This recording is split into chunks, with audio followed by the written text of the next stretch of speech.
tell you something that the rabbis in your city will never say from the pulpit, not because it isn't true, but because it is too close to home, too personal, too convicting. There is a verse. It is not hidden. It is not in some obscure scroll buried under sand. It is sitting right there in the book of Proverbs, chapter 18, verse 22.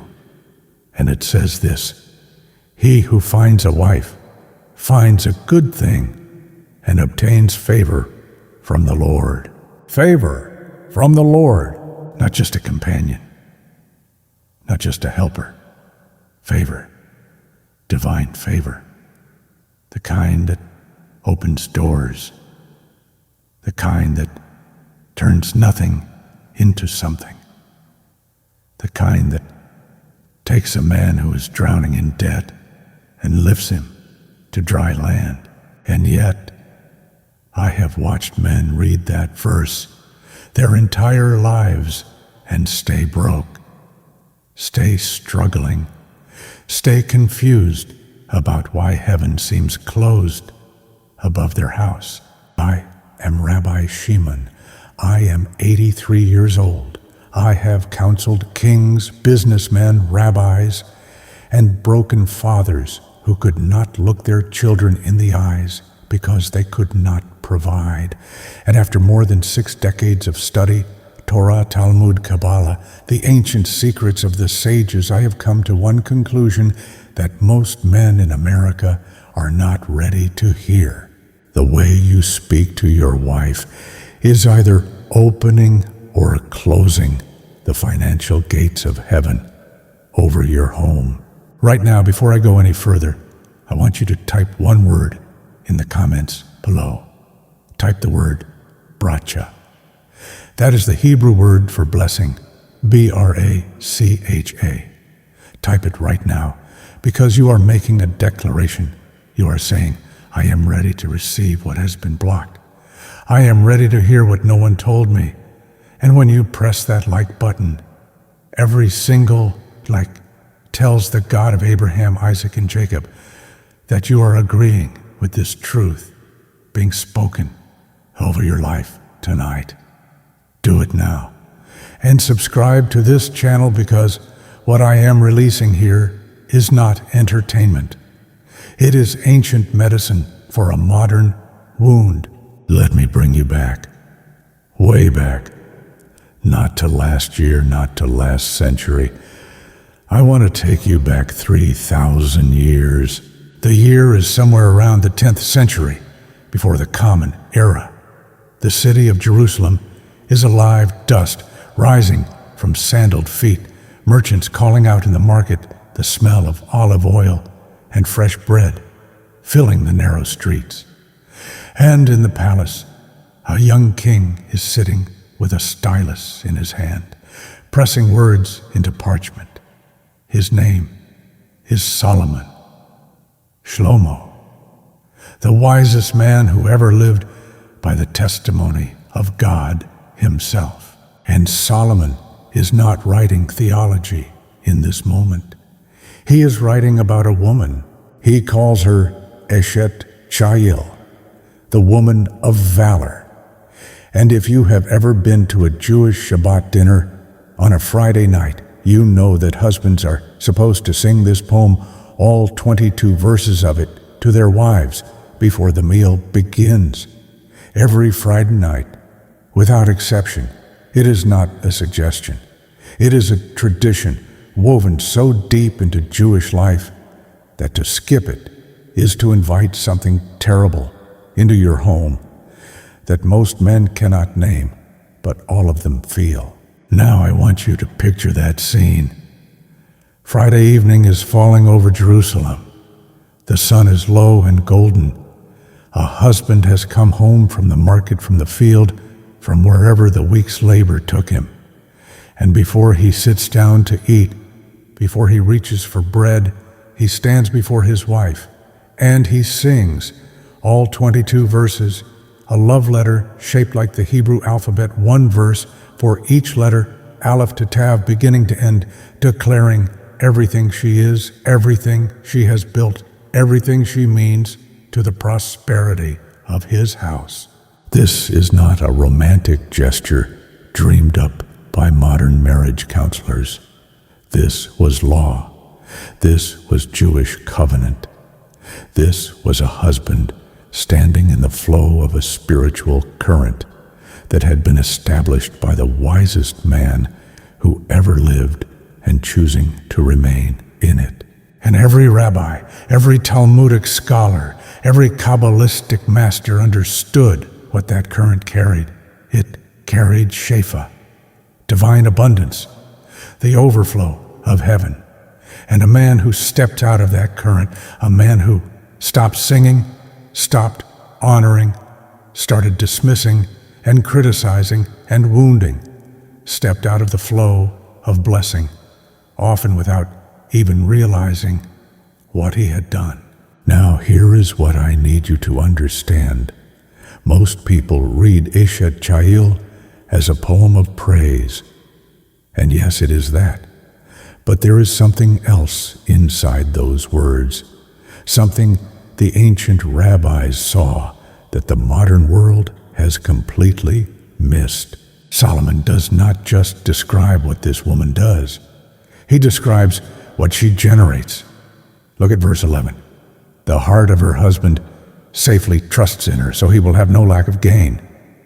No lack of gain. In Hebrew, the word is shalal, spoils, abundance, overflow, the kind of prosperity that comes to a man who has won a great battle. Solomon is not being metaphorical here. He is revealing a spiritual law. When a man's heart safely trusts in his wife, meaning when his home is a place of honor, of gentleness, of words spoken with care, the blessing of abundance is released, not as a nice side effect, as a direct result, as a spiritual cause and effect that the ancient rabbis understood with absolute certainty. Type bracha. Again, if you are still with me, I want to know you are receiving this. Now I need to show you the other side of this, because the Torah is always honest. Always. It does not just show you the blessing. It shows you the curse that comes from walking away from the law. In the Talmud, Bava Metzia, page 59, there is a teaching so serious, so stark, that when I first encountered it as a young student, I had to sit down. The great sages wrote this: a man should always be careful about the honor of his wife, for the blessing in his house comes only because of her, not because of his hard work alone, not because of his brilliance alone, not because of his connections, his plans, his degrees hanging on the wall. The blessing in a man's house comes only because of his wife. And then the sages continue. They say that a man who makes his wife weep, who causes her pain through harsh words, through dismissal, through contempt, the gates of heaven are closed against his prayers. His prayers go up and they meet a closed door. Think about that for a moment. You can go to synagogue every Shabbat. You can pray 3 times a day. You can fast on Yom Kippur. But if you are wounding your wife with your tongue, with your coldness, your criticism, your condescension, your silence, that is louder than any argument, your prayers are being stopped at the gate. This is not my opinion. This is the Talmud. This is 3,000 years of Jewish law. The great Maimonides, the Rambam, the towering genius of medieval Jewish philosophy, once wrote words that I have never forgotten. He said, "The honor of one's wife is a measure of a man's connection to the divine presence, for the Shekhinah does not rest where there is strife, and she does not depart where there is peace." When I first read this as a young rabbinical student, I went home and I looked at my own marriage and I wept, because I understood what I had been doing wrong. The Shekhinah, that word needs a moment of explanation. In Kabbalah, in the deepest mystical tradition of Jewish understanding, the Shekhinah is the divine feminine presence of God. She is the aspect of the Holy One that dwells among us, that rests in our homes, that fills a household with that ineffable quality of peace and abundance that you cannot quite explain, but you absolutely can feel when you walk into a home that has it. When a husband speaks to his wife with contempt, when he rolls his eyes, when he dismisses her, when he raises his voice, when he uses words as weapons, the Shekhinah lifts. She does not fight. She does not argue back. She simply rises, and she takes the blessing with her. This is why some men cannot understand why their money never stays. They earn it, and it evaporates. They make a deal, and it falls apart. They save a little, and something comes and takes it. And they look everywhere. They blame the economy. They blame their boss. They blame bad luck. And they never once look at what is happening at the dinner table, what is happening in the bedroom, what is happening in the tone of voice they use when they speak to the woman who carries the presence of God in their home. And let me be very specific about what that looks like. Because the enemy is clever. He does not always use obvious cruelty. Sometimes the wound is quiet. It is the husband who answers his wife in one-word sentences while scrolling his phone. The husband who calls her idea foolish without hearing the whole sentence. The husband who has not given a genuine compliment in so long that she has stopped expecting one. The husband who uses the word we only when something fails, and I only when something succeeds. These are not screaming matches. These are slow leaks, and they bleed the blessing out of a household just as surely as any open wound. The Talmud has a phrase for this ona'at devarim, the wounding of another person through words. The rabbis considered it one of the most serious violations a person could commit, more serious in some interpretations than financial fraud, because money can be repaid. But the spirit of a woman who has been slowly ground down by the words of the man she chose, that is a wound that requires divine intervention to heal. And God takes that seriously. He always has. Look at how he responded when Abraham listened to Sarah's voice in Genesis 21. God says explicitly to Abraham, whatever Sarah says to you, listen to her voice. The Hebrew is emphatic. Shema b'kolah, hear her voice. Pay attention to it, honor it. And when Abraham did, the covenant expanded. The blessing multiplied. The future of an entire people was secured through the honor shown to one woman. I want you to stop right here before I give you the 3 practices that will change this, and I will give them to you practical, step by step, ancient and proven. I want you to do something for me. Right now, in the comments, type the word shalom, S-H-A-L-O-M, not just because it is a greeting, but because shalom means wholeness, completeness, a home where every part is in its right place. When you type that word, you are not just engaging with a video. You are making a spiritual declaration over your marriage and your finances. Type shalom right now. Now let me tell you about a man I counseled. I will not say his name, but he knows who he is if he is watching this. He came to me 7 years ago. He was a successful contractor, a hard worker, a good man by most measures. But his business kept collapsing. Every time he got close to a breakthrough, a big contract, a major opportunity, something would fall through. He had a pattern of almost that was driving him to the edge. I sat with him for 2 hours. I asked him about his Torah practice, his prayer life, his tzedakah. Everything checked out.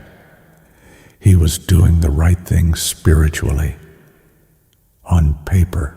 Then I asked him, "How do you speak to your wife?" He went very quiet. He said, "I provide for her. I give her everything she needs. I work hard for this family. Is that not enough?" I told him, a man can fill a house with furniture and leave it completely empty. Your wife is not asking for furniture. She is asking to be seen, to be spoken to with tenderness, to hear from your mouth that she is valued, and when she does not receive that, the blessing cannot enter, because the door is locked from the inside, and she holds the key. He went home that night. He did what I told him. And within 4 months, the largest contract of his career appeared. Not because of luck, because the law was finally being honored. Let me tell you about another man, a doctor, educated, accomplished, a man of faith.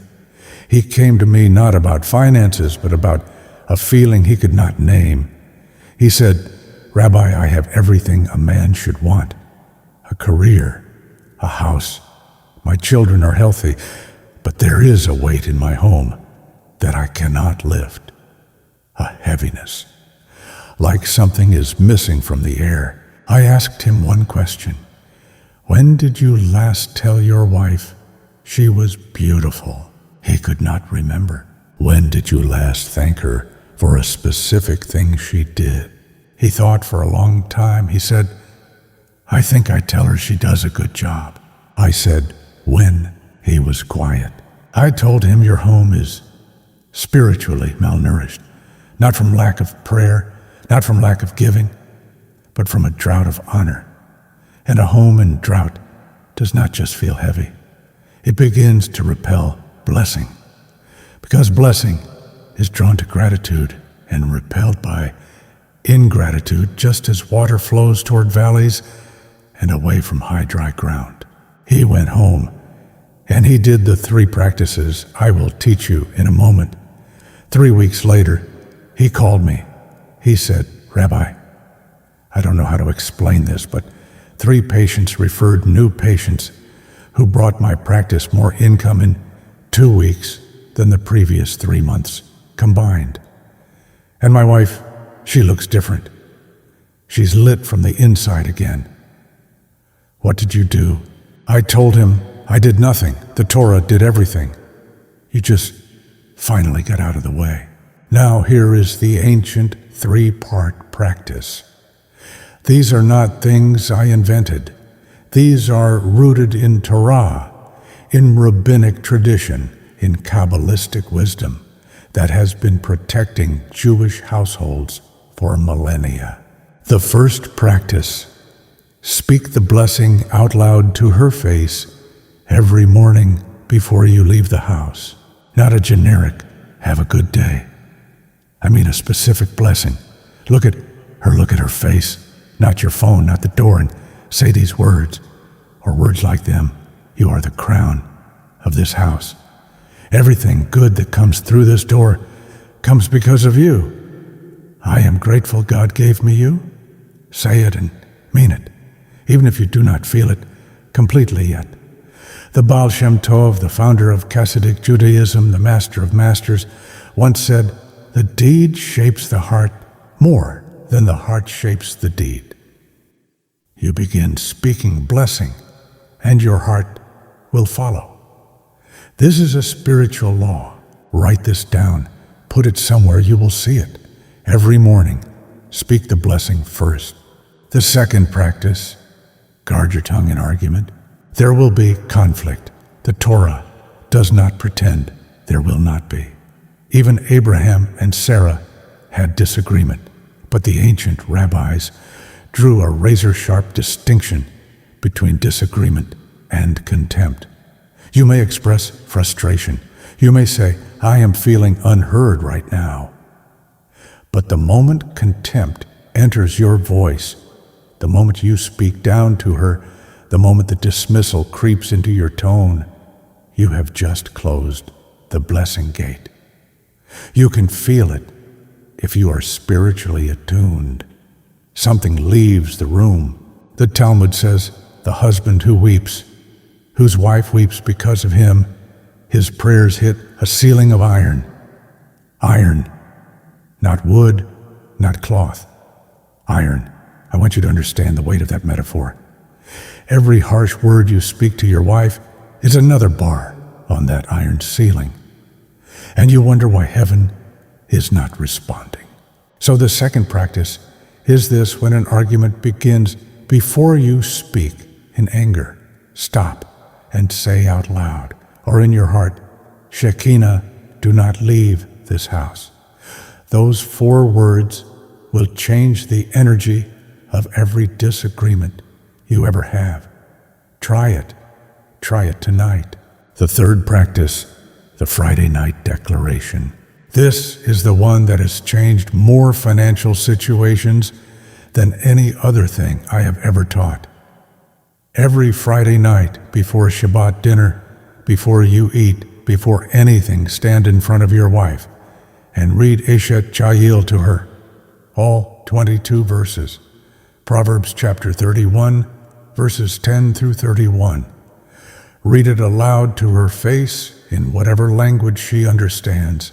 You do not have to be Jewish to do this. This is not a Jewish ritual. This is a universal spiritual law, encoded in Scripture.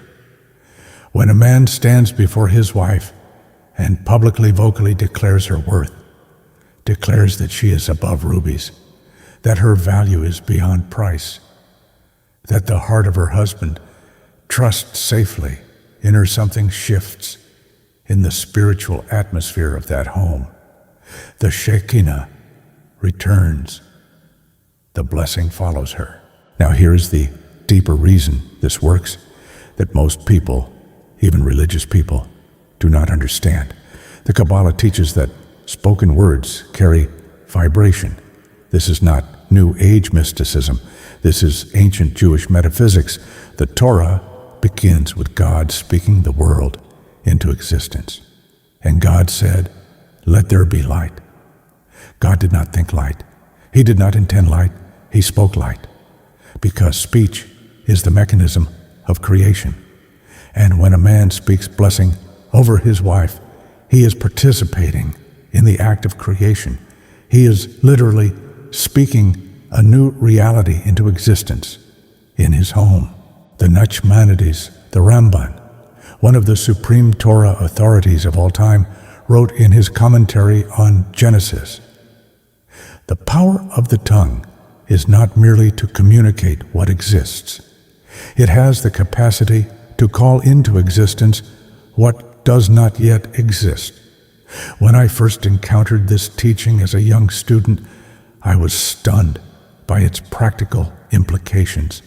Your mouth is a tool of creation, and most men are using it to create poverty, to create distance, to create an atmosphere in their homes that repels every blessing that heaven is trying to deliver. I have had Christian pastors, Muslim businessmen, secular men with no religious background come back to me after 3 weeks of this practice and say, Rabbi, I cannot explain it, but something has changed. A door opened, a phone call came, a debt was canceled, a promotion appeared out of nowhere. I can explain it because I have seen it for 60 years.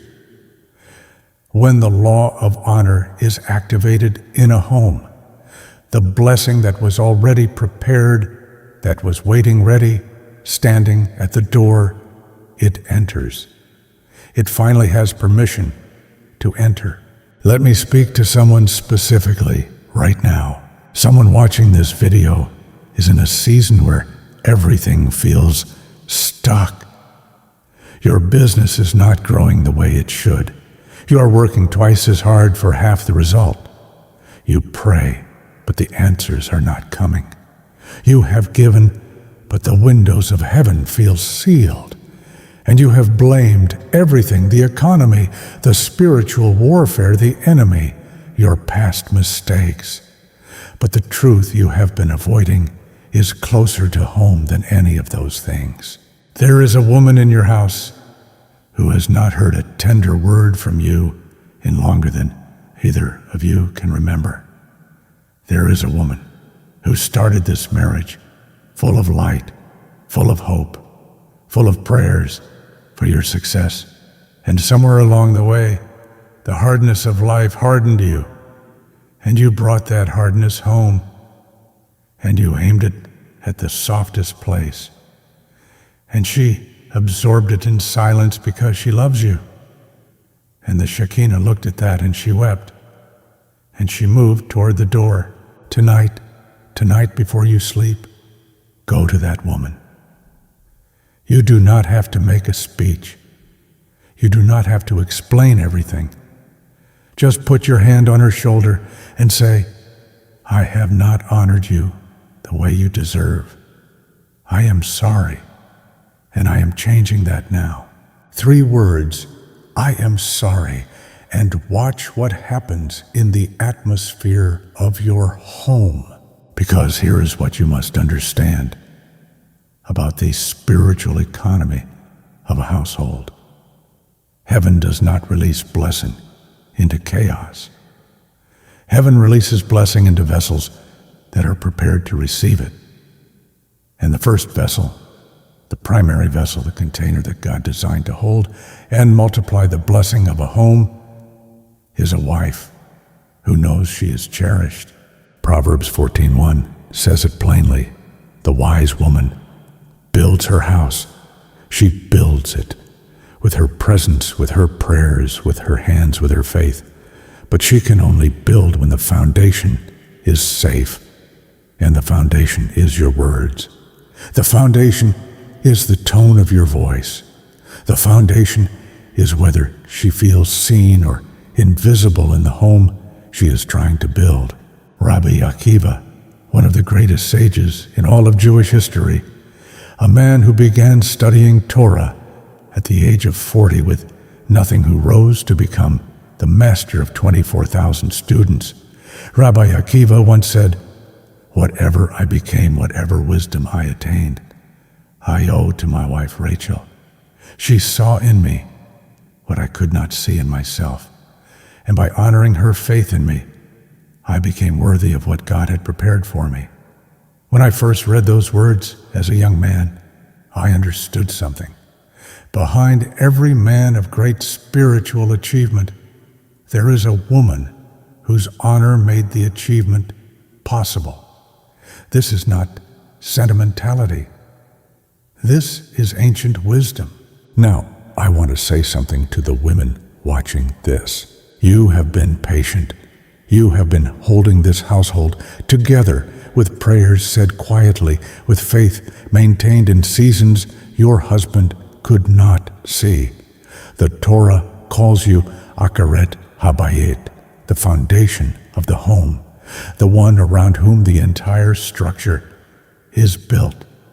And I want you to know that heaven sees every prayer you have said in the middle of the night, every time you chose kindness when you could have chosen bitterness, every Shabbat candle you lit with the hope that this week would be different. Your faithfulness is recorded. Your tears have not been wasted. The God of Sarah, of Rebekah, of Rachel, and of Leah, the God who saw Hagar in the desert when no one else did, he sees you. And the blessing that has been delayed is not canceled. It is held, pressed up against the barrier of your husband's honor, waiting for him to open the door. Send this video to your husband tonight, not with an accusation, not with a, see, I told you so. Just send it with a note that says, I love you, and I want us to experience what this is talking about. Let the ancient wisdom do what it was designed to do. And now let me close with this. You did not stumble onto this video by accident. In the ancient Jewish concept of divine providence, what we call hashgacha pratit, there are no accidents. Every encounter, every piece of wisdom that reaches your ears at the exact moment it is needed is placed there by the one who knows what you need before you ask. You were directed here. This teaching was waiting for you. The question is, what will you do with it? The blessing is already prepared.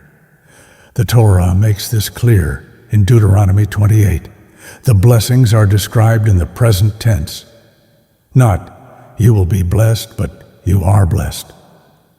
The blessing exists. It is real. It has your name on it. But it flows through channels. And the primary channel in a man's home, the channel that everything else runs through, is the relationship between husband and wife. Honor her. Guard your words. Speak her worth out loud. Return the Shekhinah to your home and watch what God does with a household that is finally whole. Before you go, do one more thing. Write this on a piece of paper and place it somewhere. You will see it every morning. Write these words: my wife is the crown of my home. My words to her are seeds I choose to plant blessing. Put it on your bathroom mirror. Put it in your wallet next to your money because it belongs there, because the two are connected. Your treasure and your tenderness are the same conversation. Subscribe to this channel because every week I bring teachings like this one ancient practical drawn from the deepest wells of Torah, not to impress you, but to change the conditions of your life. Share this with every man you know who is struggling and cannot understand why. Tell him the answer might be closer than he thinks, sitting across from him at dinner, waiting to hear her name spoken with love. And leave a comment below right now. Type the words, "My home is blessed." Write it as a declaration. Write it as a covenant. Write it as a man or a woman who has decided today that the atmosphere of their home is going to change. I read every single comment. I pray over every single name. And now let me speak the ancient blessing over you, not as a performance, as a real and intentional priestly declaration over your life, your marriage, and your finances, wherever you are watching this tonight. Yivarechecha Adonai, v'yishmerecha. May the Lord bless you and keep you. Ya'ir Adonai, panav elecha, v'chuneka. May the Lord make his face shine upon you and be gracious to you. Yisa Adonai panav elecha v'yasem lecha shalom. May the Lord lift his countenance upon you and give you peace. May the God of Abraham, Isaac, and Jacob open the gates of heaven over your household. May the spirit of Eshet Chayil be restored in your home. May every word of honor you speak become a seed of abundance that multiplies beyond what you can ask or imagine. May your wife know in her bones that she is cherished, and may the Shekhinah return to your table, your bedroom, your business, and every room of your house. You have heard ancient truth tonight. Now walk in it. Shalom.